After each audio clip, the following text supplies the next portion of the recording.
Добар ден, го гледате неделното интервју на Радио Слободна Европа. Разговараме со председателот на владата Христијан Мицкоски. Господине Мицкоски, председателката на Европската комисија фон дер Лајен јасно кажа дека еден чекор до почеток на преговорите по поглавја е усвојување на уставните измени. Дали тоа значи не за вашиот предлог уставни измени со одложено дејство? Па мислам дека имаше такво прашање на пресконференцијата која што беше одржана вчера. Да, но не одговоривте конкретно и ве прашувам повторно. Па има некакви причини зашто е тоа така и мислам дека треба да му дадеме време на времето. Кои ќе бидат вашите следни чекори? Па најпрво да го исцрпиме овој чекор, па да зборуваме за следните чекори. На кој чекор мислите? По овој кој што сега го чекориме. За уставни измени со одложено дејство? Па да, нешто слично. Веќе има во Европската комисија, значи друг одговор добивте дека има расположение и за такво нешто? Па да му дадеме време на времето. Тоа го врзувате со изборите во Бугарија? Тие ќе се одржат во недела? Не, тоа Или веќе не? Тоа си е внатрешна работа во Бугарија. Нашата позиција е јасна. Дека нема политика на двојни стандарди, дека водиме принципиална политика, политика која што има интерес да ги заштити интересите на македонските граѓани и од таа траекторија ние не отстапуваме додека сум јас премиер на македонската влада. Во Бугарија прилично постои консензус околу Северна Македонија, тоа го покажа и декларацијата што ја донесоа точно пред еден месец, на 26 октомври. Така да кој таму да биде на власт, очигледно таму ставовите не се менуваат. Па видете, мислам дека ништо не е вечно. И дека ако има волја, има и начин. Јас сум убеден дека диктатот не е решение, дека ултиматумот не е решение, дека потребно е да се разговара, се до оној момент додека не се изнајде решение во кое што често пати соговорниците викаат ќе биде вин-вин, да победат и двете страни. Јас имам па спротивно мислење да биде лус-лус и двете страни по нешто да изгубат. Не е добро ако едната страна губи се, а другата добива. Тоа не е компромис. Впрочем, таков беше и така наречениот француски предлог. Ние бараме Европската Унија да ги почитува своите принципи и своите вредности. Толку. Не бараме повеќе. Не бараме попусти, не бараме ништо кое што е поврзано со нас како земја, со нас како граѓани на оваа земја. Едноставно бараме да бидат почитувани само европските вредности и принципи. Толку. Значи, очекувате одговор од Европската комисија, но што и да се реши, ќе треба поддршка и од Бугарија. Јас сум подготвен со секого да разговарам. Јас сум подготвен да седнам буквално со секој еден кој што има честна намера, добра намера да најдеме решение за овој проблем, бидејќи наша цел е да бидеме дел од европското семејство. Иако, убеден сум дека тоа го заслуживме многу порано, дури и пред некои други земји членки на Европската Унија. За жал, поради неправдата која што е нанесена на македонските граѓани и на нас како држава, ние денеска се уште не можеме ниту преговори да почнеме. Ова не е трка во која што вие треба само да учествувате. Ние сме сега дојдени во ситуација кога ќе ја почнеме трката. Треба јасно да знаеме дека ќе ја завршиме таа трка. А не дека на некој од следните пречки повторно ќе се сопнеме и повторно ќе требаат децении, понижувања и така натаму и така натаму. Јас не сум таков соговорник. Јас сум соговорник кој што да е подготвен на компромис, но доколку тој компромис значи испорака, односно крај. Во нашиот случај крајот ќе подразбира полноправно членство во рамките на Европската Унија. Колку Македонија е подалеку од Европската Унија, се отвара простор за други влијанија. Имаме пораст на евроскептицизмот. Колкаво е руското влијание и улога во тоа и руското влијание во политичките случувања во земјава?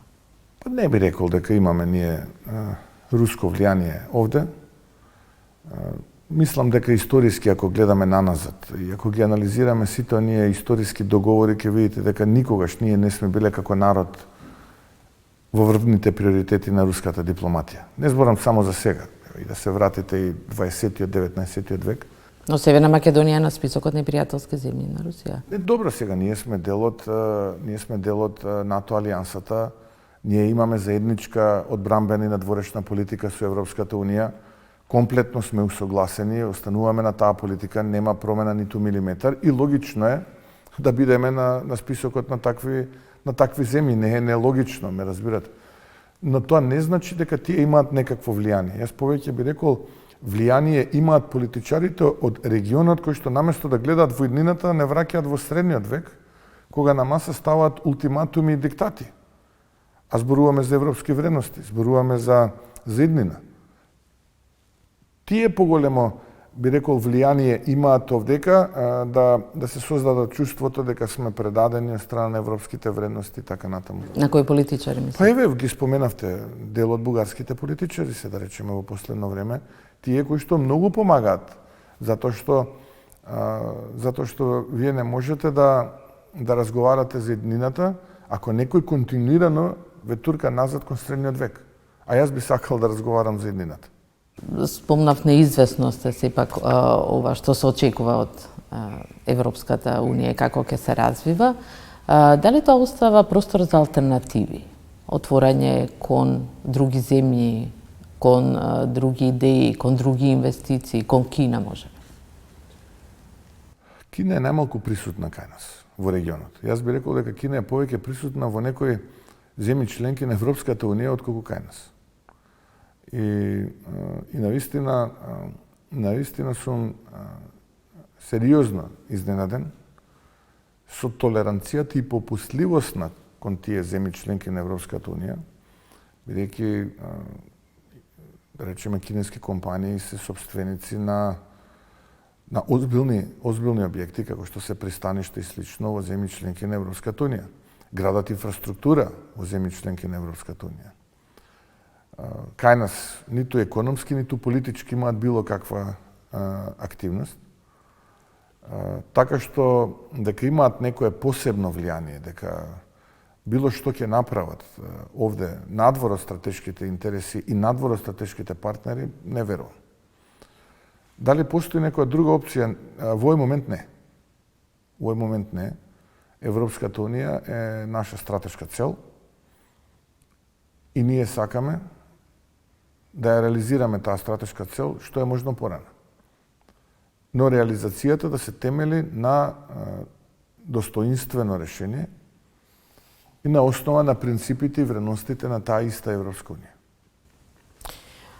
Малку време има до претседателските избори во Соединетите Американски држави. Што ќе значат тие за Северна Македонија? Прави ли разлика кој ќе биде новиот американски претседател?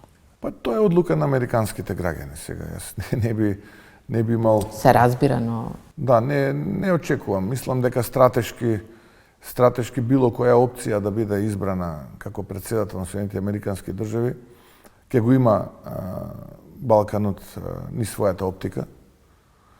Така што не гледам тука некои подраматични измени дека ќе се случат кон Балканот, бидејќи и едниот и другиот претседателски кандидат ни своја оптика го гледале овој дел од светот, овој дел од Европа, регионот, така што и природно е, бидејќи ние сме најголемиот дел земји членки на НАТО алијансата, во која што најголеми се Соединетите Американски држави, природно е да имаат свој интерес и своја оптика овдека во регионот, така што не очекувам некои поголеми поместувања. Но имавте средби со специјалниот пратеник на Трамп, Ричард Гренел. Поранешниот. Нели поранешниот, да. Нели тоа значи дека на некој начин го фаворизирате Трамп? Па и не само со Ричард Гренел, јас имав средби со Крис Павловски, кој што е да речеме многу близок и во бизнисот и приватно со синот на претседателот Трамп. Имав исто така средби и со Хауард Лутник, кој што е председател, условно кажано, на транзицијскиот тим на председателот Трамп, еден од петмината, човекот кој е еден од најблиските соработници. Овде господинот Нунез беше исто така во Македонија на председателот Трамп. Роберт Стефановски, да речеме, исто така еден близок човек до семејството на председателот Трамп. Но исто така сум имал и многу средби со луѓе кои што се дел од структурата на демократите и во околината на подпредседателката Камала Харис. Така што тоа не треба да значи дека фаворизираме еден или друг. Тоа треба да се гордееме што имаме можност како малубројна држава во срцето на Балканот и политичари кои што доаѓаат од овој дел на Европа да бидат блиски со најголемата во моментот и најсилната држава во светот, а тоа се Соединетите американски држави. Тоа само може да ни донесе некаков корист како народ, како држава. Така што апсолутно тоа не значи фаворизирање нените или на другите. Северна Македонија има најниска просечна плата на Балканот. На Балканот има најниска стапка на раст, соопшти Светската банка. Ние уште расправаме за минимална плата. И опозицијата поднесе предлог. Како ќе ги задржите младите во земјата со најниски плати на Балкан? Точно е тоа делумно, не целосно. И јас би дал еден поширок контекст. Сега, ние сме влада 4 месеци. Тоа што го наследивме е катаклизмично. Дано што ќе направи? И се обидовме таа катаклизма да ја санираме во рамките на тоа што можевме овие 4 месеци. И првите индикатори се добри. Во која насока добри? Еве да речеме, излезе бројката за просечната плата во август. Таа е порасната, речиси 13% нето споредено со минатата година август, но што е различно? Стапката на инфлација е некаде околу 2-2,5%, а месечната август во однос на јули беше 0,5%. Што значи дека имаме раст на платата при ниска инфлација. Многу ниска инфлација. Ако се спореди со пред една година, година и половина, тогаш да, можеби имаше раст на платата сличен, помал или поголем во рамките на половина процент, но тогаш имавме инфлација која што беше, ако се сеќавате, 15, 20, 25%. Ете, ние со нашата политика успеавме да им ја вратиме вредноста на тие денари кои што ги земаат како месечен надомест вработените. Комплетно го менуваме системот. Тоа значи дека нема да се потпреме на потрошувачката, туку ќе се потпреме на инвестициите. И токму од тие причини, оние 250 милиони евра кои што се дел од унгарскиот заем, ќе бидат наменети за бизнис заедницата, која што со сопствени средства како додаток ќе учествува во тој инвестицијски циклус, односно ќе ги вложат овие средства во набавка на основни средства за работа, а основните средства за работа подразбираат сосема поинаква бизнис средина, односно вложување во инвестиции, а не во јавна потрошувачка. Второ, голем дел од странските инвестиции и енергетска, би рекол, стабилизација и суверенитет. Трето, интензивно реализирање на капитални инвестиции во општините, со ние други 250 милиони евра кои што се дел од овој, би рекол, унгарски заем.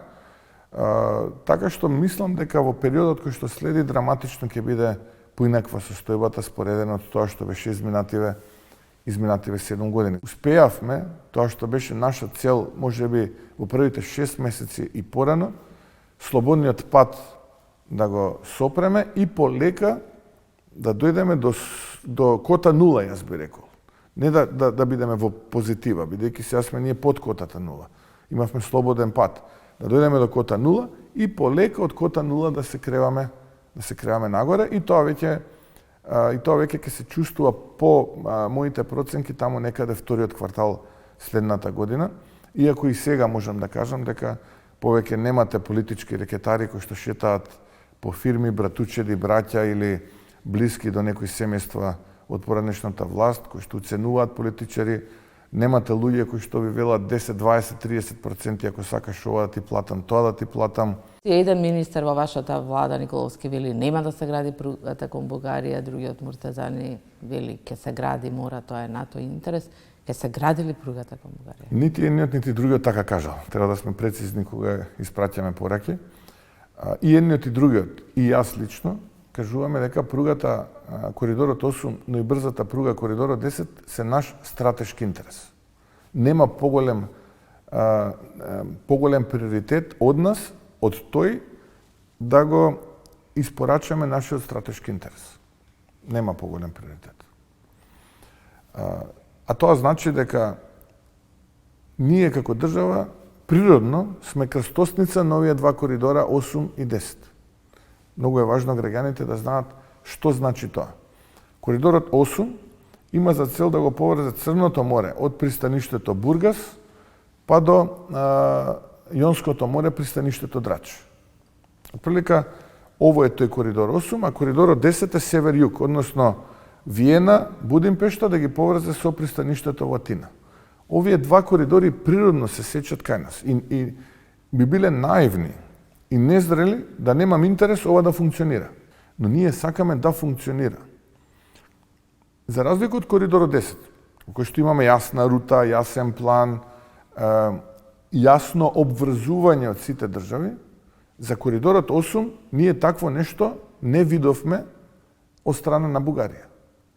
И имаме нејасна слика до каде е пругата во Албанија. Бидејќи ако ние потрошиме средства за да се завршиме домашната задача и ако од тоа немаме никаков бенефит, односно недостасуваат деловите во Бугарија и во Албанија, тогаш ние залудно сме ги потрошиле тие средства на граѓаните, половина милиарда евра, кои што ги немаме, треба да ги позајмиме, а при тоа да немаме никаков бенефит. Ние велиме, дајте луѓе, постои диалог на високо ниво во Брисел, кој што имаше прва сесија, заврши, сега кон крајот на месецот треба да биде во Софија и очекувам во Скопје конечно да се финализира сето тоа, во кој што Бугарија јасно ќе испрати порака дека да, ние нашата домашна задача ќе се завршиме. Тогаш можеме ние да почнеме со реализирање на нашата. Во услови кога од таа страна немавме така јасна порака, ниту пак од Албанија јасен план што понатаму, ние ќе требаше да потрошиме пари за нешто што немаше да има функција. Имам и други прашања. Опозицијата ве обвинува дека поставите партиски кадар во АНБ. Кој е вашиот одговор? Па не знам зашто ме обвинува наистина опозицијата, дали сме поставиле партиски или не партиски кадар.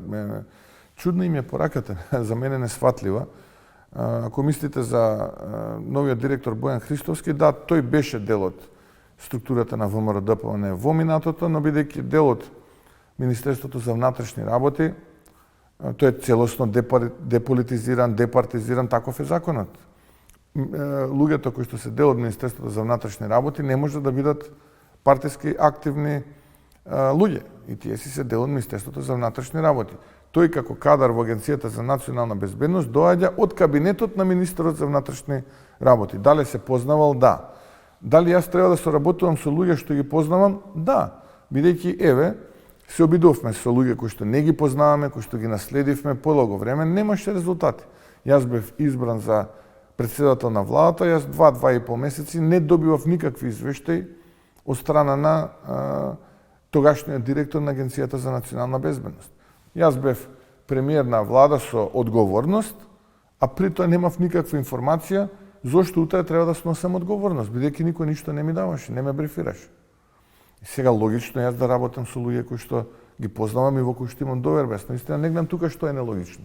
Сега ако се тие исплашени затоа што индициите и од таму и од Агенцијата за разузнавање се многу озбилни, затоа не би зборувал јавно, би оставил органите да си ја завршат работата, дека овие две агенции во минатото биле тврдини од кои што јасно се таргетирале поединци од опозицијата и опозицијата, наместо да се занимаваат за безбедноста на државата, тоа е веќе друго прашање. И треба да се исплашени, затоа што првичните информации кои што ги добивам се страутни за жестоки злоупотреби во насока на работење спротивно на државните интереси, кодошење на опозицијата со фалсификувани и фабрикувани податоци и извештаи, следење на опозициони представници високи, и тоа е нешто кое што ќе биде огромен скандал и затоа не би сакал во овој момент да зборувам детали. И конечно за судскиот совет, ќе се распушта или не, дали конечно имате предлог како ќе се реформира ова клучно тело во судството? Да, јас чекав предлози, бидејќи не добив предлози, сега почнав да се пишувам сам домашната задача, бидејќи нормално е вие да чекате предлози доколку тие не стигнат, мора нешто да правите, бидејќи вака како што е катаклизмично.